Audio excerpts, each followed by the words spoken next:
Willkommen, bienvenue, welcome once again to another live stream. I'm going to out Vicky Poole immediately as having upgraded to a new laptop. So she has just climbed, kicking and screaming into the 21st century.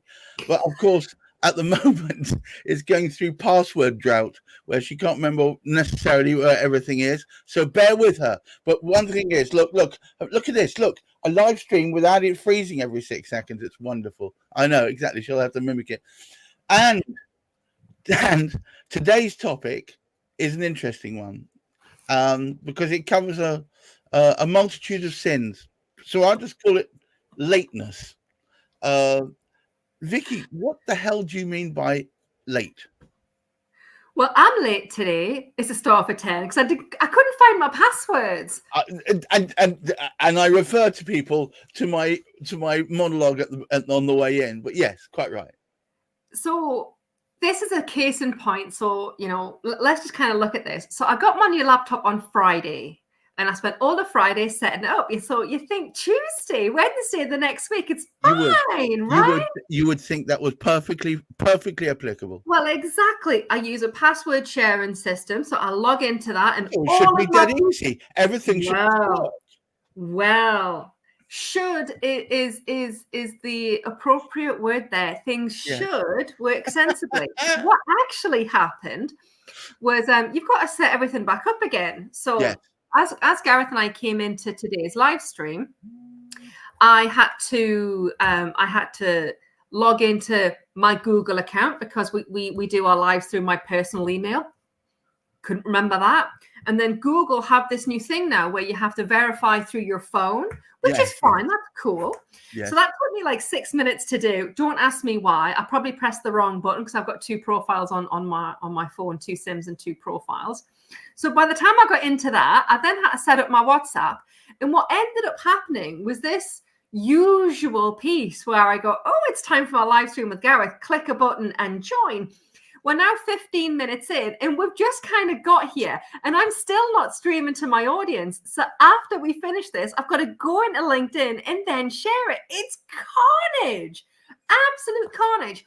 And why is this important? It's important because when you're doing a bid and someone says to you, or you tick a box to say that you have this policy, or you do carbon reduction reporting, or you do you're ISO compliant to 9001, and you tick a box. If you get asked a question, which is, can you attach your policy? Can you attach their certificate? And a good one for this one that you often get is suppliers is, can you send across a copy of your latest insurance certificates? And if you can't put your hands on them, you then have to go looking for them. And if you haven't got a policy and you need to write it, you think, well, that's easy. There must be a template somewhere. HR is bound to have it. And when they don't, instead of this being a quick 5-minute job, it then turns into 2, 3, 4 days worth of work because it has to go through governance, sign off and approvals. Otherwise, if you just use a template, and this has happened to one of my clients recently, they used a template freely available online. They'd said that they were going to guarantee that 50% of their workforce was going to be disabled or have a disability. And I was like, well, do you track that currently? And I said, well, how are you going to mandate it? And it was only when it came through my my hands, did I highlight this to my client. And he's like, oh, I just used a template. Sorry. So it's going to happen. When you do all this, the deadline given to you to respond by could have lapsed. So you do all this wonderful work to get to the point of submitting a tender, and then you get a post-submission clarification question, and you do get these, and you're then thinking of a word that rhymes with duck and struggling now to find some information. Yes. And everyone will be thrilled to know that our Chief Happiness Officer here at Tender Responses just arrived. Hooray! Whiskers or a tail. Hello, Hazel. Hello, Hazel. Hazel is famous, everybody. Internationally, yes. Yes, here we come. So the point is. Point is. Best laid plans. Best laid plans. The point is, if you know that you need something, so if you have industry standards, so if you're CHAS, construction line, ISO, if you are compliant to a series of standards, they have to be tracked through a certificate matrix, so you know when your audit's coming up and when your compliances are. If you have policies, so certain policies have to be reviewed at least once a year.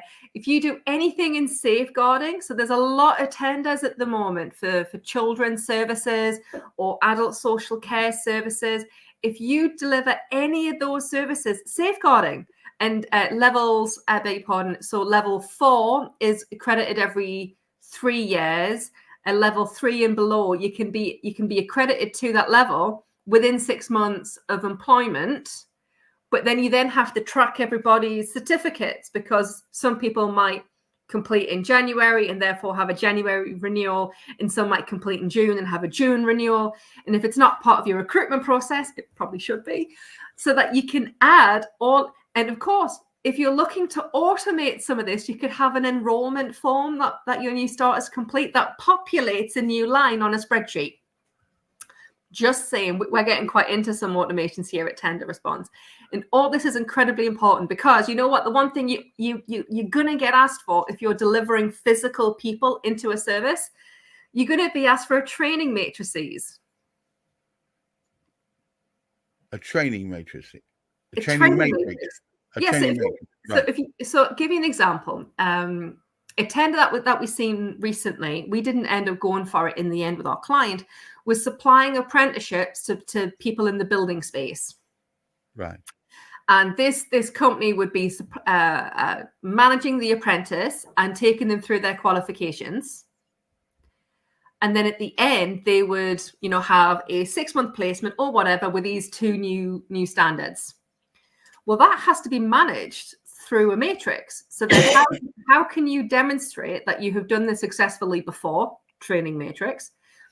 And as we were going through and sharing this and helping our client, understand whether or not this is something they could do, they realized that whilst they've done this before, they couldn't stand up all of the relevant templates in time to field a response. Because if they got asked any sort of clarification questions, which you typically get 24 hours to respond to, hint, that they couldn't respond, because they had hundreds of young people still on their books. Right. And they just couldn't do it. It's so frustrating. I've been in a similar circumstances myself. You get everything together and you realize that it's just, you're not going to quite make it. And that feeling of hello, Douglas, my old friend, comes swanning over you. I have that song on my playlist. I actually stopped it playing to join this call. Funny that. Hands. So yes, it is soul destroying when you realize that you can't respond to a bid. However, look at it from the other side. Whilst you've lost out on an opportunity to go for a piece of work, you've also gained insight into the stuff that's needed. So The question that I usually get asked at this point is, well, what happens if all these big suppliers have this? Well, yeah, I thought you were going to ask the question, Gareth. Jesus. Okay. So no. What happens if all the big suppliers have this? Well, that's a fantastic question, Gareth. I've never thought of asking that question myself. Completely unprompted. Unprompted, yes. Unprompted and unscripted. So in all honesty, a lot of these big companies don't. So they have like a physical application that they can't export from. Shit. And a lot of these more nimble, more agile SMEs are able to, export things. When our SMEs typically aren't wedded to a software for 5 to 7 years, they will chop and change softwares as they grow and develop. Of course, because they're more agile. The point here is a CRM system. So most CRMs are free for like the first 500 contacts, and then you have to pay up to 50,000 contacts. And then the next jump is like 250,000. And, it's huge, the step jumps. And exactly the same case is true for health and safety, risk management, software. Yeah. They are free for so many accreditations or so many staff. And then after that, you have to pay for them. Bigger companies will often pay annually for licenses. Yes. Or they'll have, like, say, a 2-year agreement with some big monolith company, and they can't export data, because the second that data has been exported, it then becomes just a snapshot in time. So whenever you share a training matrix with somebody, or proof of something being completed, or your ISO certificate, it's only ever a snapshot in time. Right. Wow. I'll give you an example on this one. So if you're credited with ISO 9001, which is quality, and then next week you decide to change your CRM, then all of your processes need to be remapped. So if you were to be audited for your 9001 next month, you would be non-compliant, and you could potentially lose your ISO certificate, because your processes refer to all CRM system, and the mapping of what you need to do will be different in the new one, which is why often software changes can take longer to implement than simply buy, upload data set and go, as an example. All right. So let's summarize where we're at.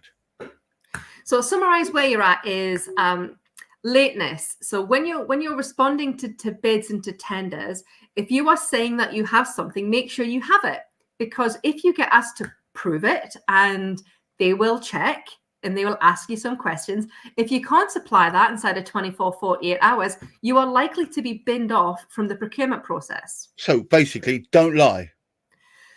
Well, obviously, yes, don't lie. You can, however, it's like we had one recently for a cleaning contract where they have a modern slavery statement, but because the company that's doing the procurement is a big American company who's overseeing the facilities piece, they were referring to international standards rather than UK standards.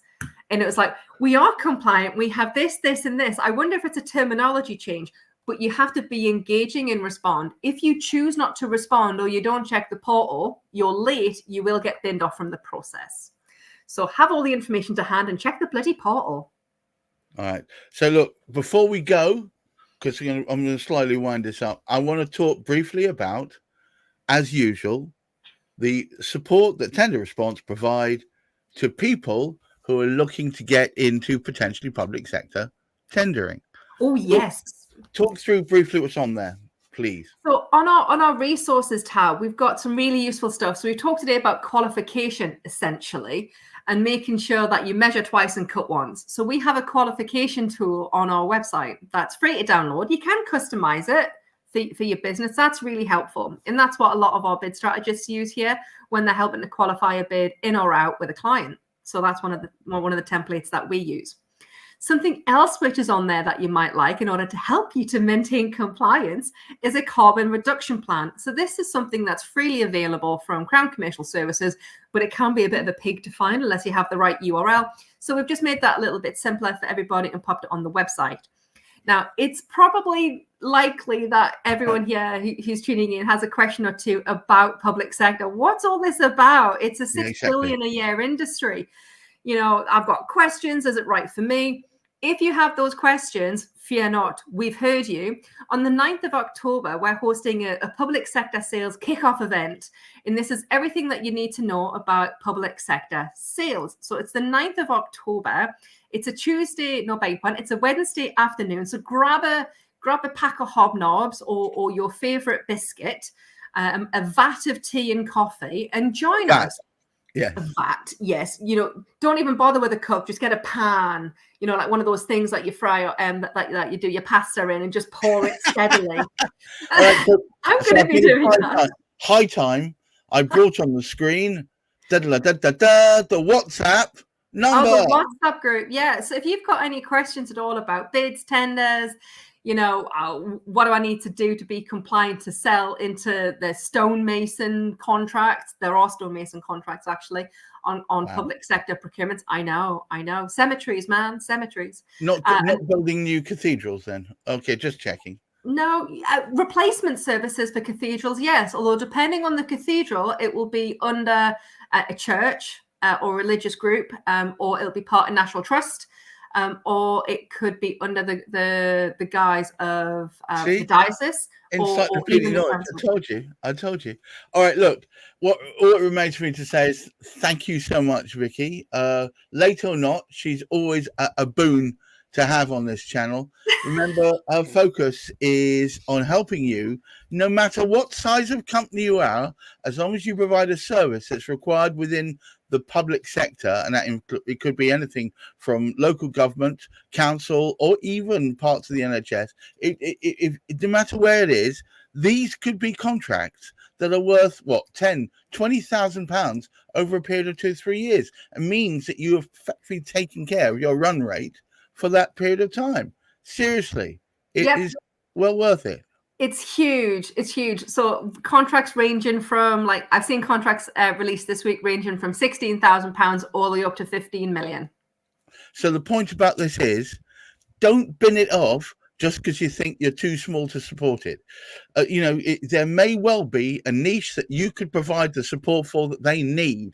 And if you get it, my goodness, you could theoretically be set for quite a period of time, because next time round, you'll be the incumbent, and therefore you'll probably be in closer knowledge about what really goes on than perhaps other people, which may help you reapply when time has come. But until next time, thank you so much, Vicky, Poole. To all of you out there, keep your feet on the ground, keep reaching for the stars, use sunscreen when applicable, and look after that mental health.